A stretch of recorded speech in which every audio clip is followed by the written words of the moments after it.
तो 2028 की तैयारी में जुट गए हैं नरेश मीणा। कैसे? क्योंकि अभी दिल्ली में बैठे हैं। क्यों? इसका जवाब आपको मिलेगा लास्ट तक अगर आप हमारे साथ बने रहे तो। नमस्कार, मैं हूं चेतना शर्मा। आप देखना शुरू कर चुके हैं संवाद भारत का, भारत के लिए, और मेरे साथ बातचीत करने के लिए मौजूद हैं हमारे editor in chief Varun Bhansali ji. तो वरुण सर, नरेश मीणा जी दिल्ली में है और दिल्ली में अभी संसद चल रही है, हनुमान बेनीवाल भी वहां पर है, तमाम सारे सांसद वहां पर है, आजाद जो हमेशा नरेश मीणा को सपोर्ट करते हुए दिखाई देते हैं वो भी वहां पर है। तो क्या लगता है आपको कि तीसरे मोर्चे को मजबूत करने के लिए, थर्ड फ्रंट को और बड़ा बनाने के लिए नरेश मीणा दिल्ली गए? देखिए, नरेश मीणा की दिल्ली दौड़ जो है वो बहुत कुछ बता रही है और कहीं ना कहीं एक एजेंडा तो क्लियर है कि दिल्ली वो हनुमान बेनीवाल और चंद्रशेखर आजाद के लिए गए हैं, क्योंकि अभी राजेंद्र गुड़ा के बाद अगर उनको दो सबसे निकटतम लोग नजर आते हैं जो उनके इस सफर में, तीसरे मोर्चे के सफर में उनका साथ दे सकते हैं, तो वो केवल दो हैं, चंद्रशेखर आजाद और कहीं ना कहीं दूसरे हनुमान बेनीवाल। एक अतुल प्रधान भी है लेकिन वो लोकसभा का हिस्सा नहीं है। अब इन दोनों से मिलने वो चलती लोकसभा के वक्त गए हैं और कहीं ना कहीं दिल्ली के मंथन से क्या अमृत निकाल के लाते हैं वो देखने वाली बात होगी। पर यह साफ है कि नरेश मीणा की दौड़ अंतर चुनाव के बाद रुकी नहीं है।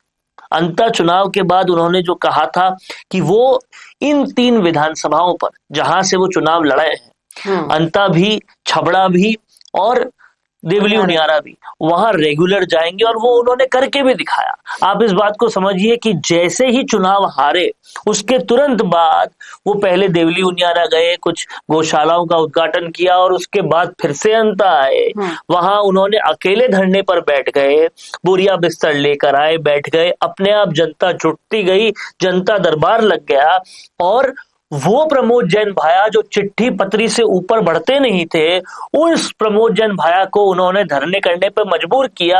हालांकि उस धरने में कुछ खास लोग नहीं आए और धरना भी कोई सेलिब्रिटी की तरह किया, मात्र थोड़ी देर आए फिर चले गए, लेकिन आपने किसी को एक्टिव तो कर दिया कम से कम। और उसके बाद जैसे ही लोकसभा शुरू हुई ये दिल्ली भी चले गए, बीच में जयपुर भी आए थे हनुमान बेनीवाल के पास। तो कहीं ना कहीं नरेश मीणा ने ये संदेश क्लियर दे दिया है कि रुकना थकना तो है नहीं। अब वो दिल्ली गए हैं तो साफ है कि दिल्ली से कुछ ना कुछ चीजें निकाल कर लाएंगे। चंद्रशेखर आजाद और हनुमान बेनीवाल से मिलना वो भी चलती लोकसभा के वक्त ये बताता है कि पंचायत चुनाव जो राजस्थान में आने वाले हैं उसको लेकर नरेश मीणा का भी प्लान क्लियर है और वो कहीं ना कहीं बेनीवाल और चंद्रशेखर आजाद से कोई गठबंधन, साठगांठ, मेल मिलाप करके पंचायत चुनाव में कुछ धमाका करना चाहते हैं और फिर वो धमाका 2028 में जो पिक्चर दिखाना चाहते हैं उसका ट्रेलर होगा। अब देखने वाली बात यह है कि दिल्ली से वो क्या लेकर आते हैं। चंद्रशेखर आजाद जिनके घर पे भी वो गए थे और उन्होंने बाकायदा मिठाई खिलाई थी उनको, वो उन्हें क्या कुछ देते हैं, क्योंकि आज देखिए अगर पिछड़ों का कोई बड़ा लीडर है, मायावती ऑलमोस्ट खत्म हो गई है, दिखती नहीं है आजकल, तो वो चंद्रशेखर आजाद है। अब पिछड़ों के बड़े लीडर और जाटों के बड़े लीडर के साथ मिलकर तीसरे मोर्चे की दौड़ में उनको कहां जाना है ये देखना होगा। और अगर ये तीनों मिल जाते हैं तो राजकुमार रोत अलग थलग पड़ जाएंगे, क्योंकि राजकुमार रोत के क्षेत्रों में इन तीनों में से किसी को भी इंटरेस्ट नहीं है। तो इस पर ही मेरा सवाल ये है कि जिस कदर नरेश मीणा भी अंतर उपचुनाव में जब बयान दे रहे थे, अपने इंटरव्यूज दे रहे थे, उसी इंटरव्यू के बीच में उन्होंने बोला था कि अभी तो मैं संभाल लूंगा, छोटा चुनाव है, बड़े चुनाव के वक्त देखूंगा किसके साथ गठबंधन करना है, हाथ मिलाना है। तो क्या लगता है कि बीएसपी, हनुमान बेनीवाल की पार्टी, आरएलपी, आजाद की पार्टी, ये तीनों मिलकर रोध को पिछाड़ पाएंगे? देखिए, आप इस बात को समझिए, रोध भी नरेश मीणा के साथ आ सकते थे, लेकिन आपको ध्यान होगा जब नरेश मीणा शहीद स्मारक पर बैठे थे तब उन्होंने, और उससे पहले भी, रोध से बात करने की कोशिशें की रोत ने जब लगातार कुछ रिस्पॉन्स नहीं दिया उन्हें, तो उन्होंने भरी मीडिया में सामने साफ साफ कह दिया कि जो कांति भाई हैं, जिन्होंने बाप पार्टी की शुरुआत की थी, उनके सिद्धांतों से तो वो बहुत ज्यादा लगाव रखते हैं, उनको मानते हैं, उनका सम्मान करते हैं, लेकिन राजकुमार रोत कहीं और सेटिंग कर रहे हैं, इसलिए हम उनके साथ नहीं जाएंगे।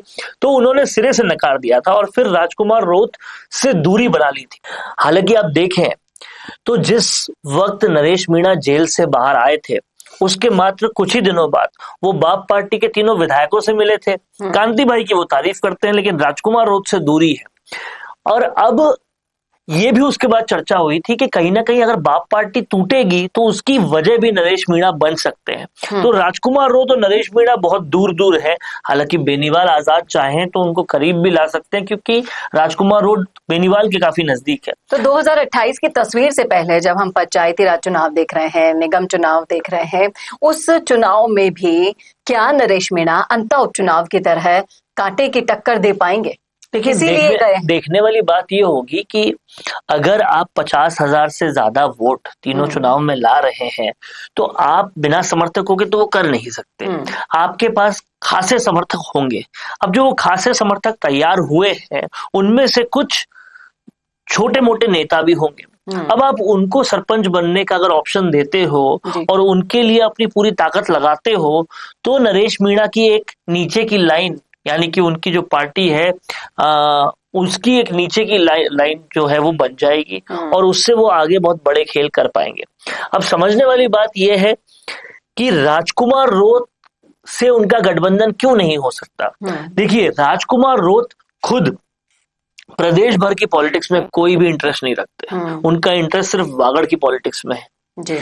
बाकी हनुमान बेनीवाल, चंद्रशेखर और नरेश मीणा, इन तीनों का इंटरेस्ट मेन स्ट्रीम पॉलिटिक्स में है। चंद्रशेखर भले ही राजस्थान से ना हो, लेकिन फिर भी राजस्थान के पिछड़े समाज में कुछ भी होता है तो वो उस पर ध्यान देते हैं। दूसरी बात, भील प्रदेश की मांग इन दोनों में से कोई भी, दोनों पिछड़े समाज के हैं, राजकुमार, माफ कीजिएगा, नरेश मीणा भी और चंद्रशेखर आजाद भी, दोनों में से कोई भी भील समाज की मांग को नहीं मानता। इसलिए राजकुमार रोत के रास्ते और इनके रास्ते साथ नहीं हो सकते।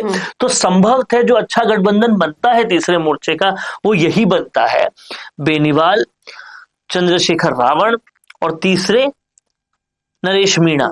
ये दोनों तो पहले भी साथ में आ चुके हैं और अब नरेश मीणा और बेनीवाल भी अंतर चुनाव में साथ में दिखे थे। अगर ये तीनों साथ में आते हैं तो एक अच्छा कॉम्बिनेशन बन सकता है, लेकिन तीनों ही देखिए, एक कॉम्बिनेशन ये है जिनके बारे में हम चर्चा कर रहे हैं। एक कॉम्बिनेशन वो भी है जिसका खुलासा हनुमान बेनीवाल बार बार करते हैं। कांग्रेस बीजेपी मिली हुई है, इनकी मिली भगत के कारण कभी बेनीवाल को हारना पड़ता है। हाल ही में अंत उपचुनाव में भी मैं एक रिपोर्ट देख रही थी, वहां पर ये पूरा क्लियर कर दिया गया था कि कांग्रेस और बीजेपी इस कदर मिली हुई थी कि उन्हें नरेश मीणा को हराना था और इस साठगांठ के कारण भाया जीते। तो क्या लगता है कि इनकी मिलीभगत काम आएगी या फिर हमेशा की तरह कांग्रेस और बीजेपी साठगांठ करके आगे निकल जाएगी? तीसरा मोर्चा आगे बढ़ने की सबसे बड़ी वजह ही यही है कि जनता कांग्रेस और बीजेपी का विकल्प चाहती है।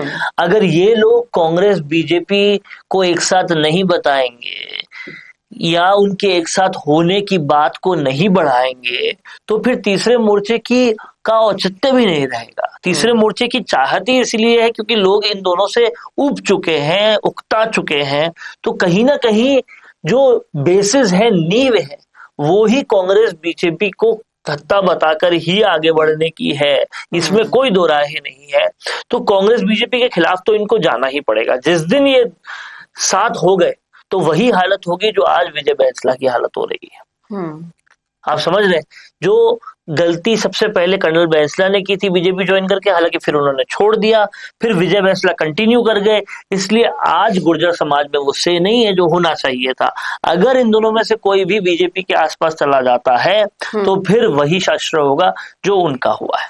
देखना वाकई में दिलचस्प होगा कि नरेश मीणा, हनुमान बेनीवाल और आजाद की टिकड़ी अगर बन जाती है तो कांग्रेस और बीजेपी को किस कदर टक्कर देती है। क्या कहते हैं आप इस टिकड़ी के बारे में? रखिएगा राय कमेंट बॉक्स में। कैसा लगा वीडियो ये बताना ना भूलेगा और ऐसे वीडियोस के लिए देखते रहिए संवाद भारत का, भारत के लिए। नमस्कार। अगर आप बनना चाहते हैं पॉलिटिशियन, लेकिन पब्लिक स्पीकिंग और अपने विचारों को व्यक्त करना चुनौती लगता है, या कैमरे और पब्लिक के सामने किसी तरह से बोल पाए इसमें मुश्किल होती है, तो मिशी मीडिया सॉल्यूशंस लेकर आया है पॉलिटिकल कंसल्टेंसी कैंपेन, जिसमें वरिष्ठ जर्नलिस्ट और पॉलिटिकल एनालिस्ट की एक्सपीरियंस्ड टीम आपको मदद करेगी, जिससे आपकी आवाज और भी बुलंद हो जाएगी। इसमें हम आपके गोल को पूरी तरह से टारगेट करेंगे कि किस तरह से आपको पार्टी पहचाने, आपको उस क्षेत्र के लिए चुने, कैसे सर्वेज में आपका नाम आए, कैसे लोगों के बीच में आपका माहौल बने। न सिर्फ कंसल्टेंसी हम आपको देंगे, बल्कि आपको सारे रास्ते दिखाएंगे और बताएंगे भी, जिससे आप भारत की राजनीति में अच्छे पॉलिटिशियन बनके समाज का सुधार कर सके। तो अभी कांटेक्ट कीजिए स्क्रीन पर दिए गए नंबर पर।